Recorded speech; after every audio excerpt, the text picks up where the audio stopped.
Welcome students. In this video we are going to talk about the two methods to find HCF and LCM of a given number, the prime factorization method and the division method. The prime factorization method for LCM. Let we have two numbers A and B, then we write them in the terms of their prime factors. Then the LCM is the highest power of the common factors multiplied by the non-common factors of both the numbers A and B. Let us have a look at the LCM of 15 and 22. In prime factors, 15 is written as 3 into 5 and 22 is written as 2 into 11. Then LCM is highest power of the common factor multiplied by the non-common factors of both the numbers. Since there is no common factor, then the LCM is the non-common factors multiplied with each other. Thus the LCM of 15 and 22 is 330. Let us have another example of 8 and 16. Prime factors of 8 are 2 into 2 into 2 and the 16 are 2 into 2 into 2 into 2. Then LCM is the highest power of the common factors, that is 2 to the power 4 is equals 16. One more example is given, you can work it out.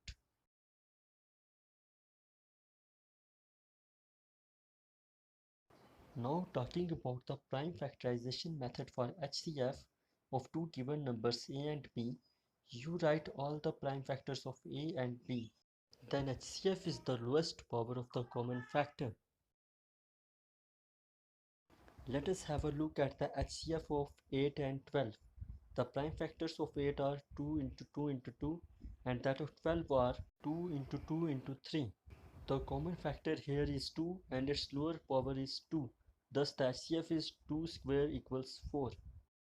One more example is given, please go through it.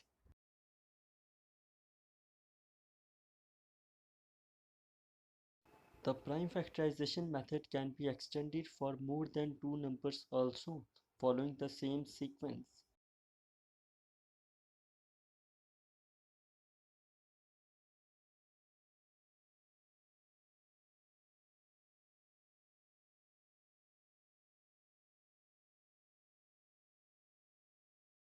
Now the division method for LCM of two or more than two numbers.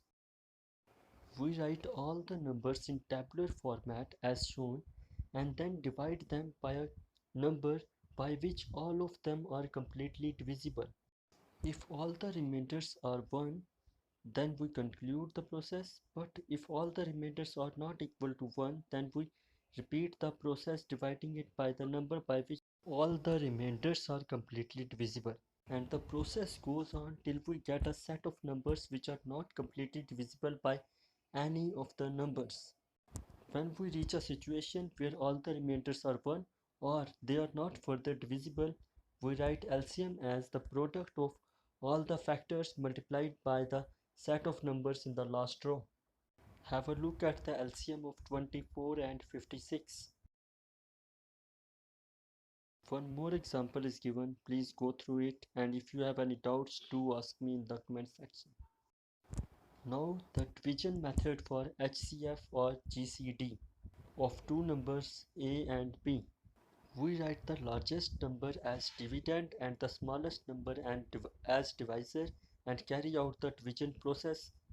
If the remainder obtained is 0, then the divisor is the HCF of the two numbers. But if the remainder obtained is non-zero, then we take that remainder as divisor and the previous divisor and as dividend and carry out the calculation. And the process goes on till the remainder obtained is 0. And when the remainder obtained is 0, the divisor in that case is the HCF of the two given numbers. For further clarification, let us have a look at the HCF of 26 and 58. Go through the example and let me know in the comments if you have any problem or doubt. Division method for HCF of more than two numbers. Arrange the numbers in ascending order and took the smallest two numbers and carry out the division method for two numbers.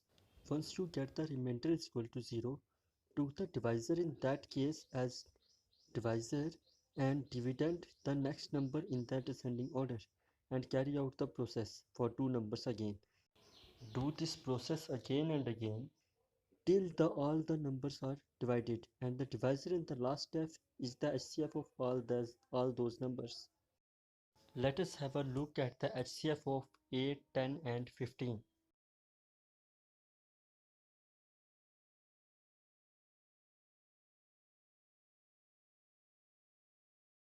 Practical application of HCF. HCF is used when you want an equal distribution of two quantities among a large group. Suppose you have 15 apples and 20 oranges. Then the largest group of people among which you can divide the apples and oranges equally is the HCF of 15 and 20, that is 5. That is, among 5 people you can divide 15 apples and 20 oranges equally, each person getting 3 apples and 4 oranges. To understand it more clearly, let you divide the apples and oranges among people other than the HCF of 15 and 20. Then you end up giving either less oranges or less apples. Suppose you divided it among 3 people, then you give 5 apples to each, but at the time of division of oranges, you cannot make an equal distribution. Similar is the case with any other number other than HCF, you can't make an equal distribution of both the quantities. Talking about LCM, it is used where an event is repeating itself. Consider the case of Roy and Aman. Both are jogging in a circular park. Roy takes a full round of the circle in 5 minutes, whereas Aman takes a full round of the circle in 10 minutes. Suppose both started at the same point at the same time. Then the time after which they will meet is the LCM of their time periods, that is LCM of 5 and 10. That is 10. After 10 minutes they both will meet at the points. In those 10 minutes, Roy would have taken 2 rounds of the park, whereas Aman had completed only 1 round. But they meet after 10 minutes. There is no other time where they can meet in between those 10 minutes. This is one application of the LCM and HCF. There are other examples too, which you can work out easily after understanding their concepts. Hope you are clear with this idea of LCM and HCF and their applications. Thank you.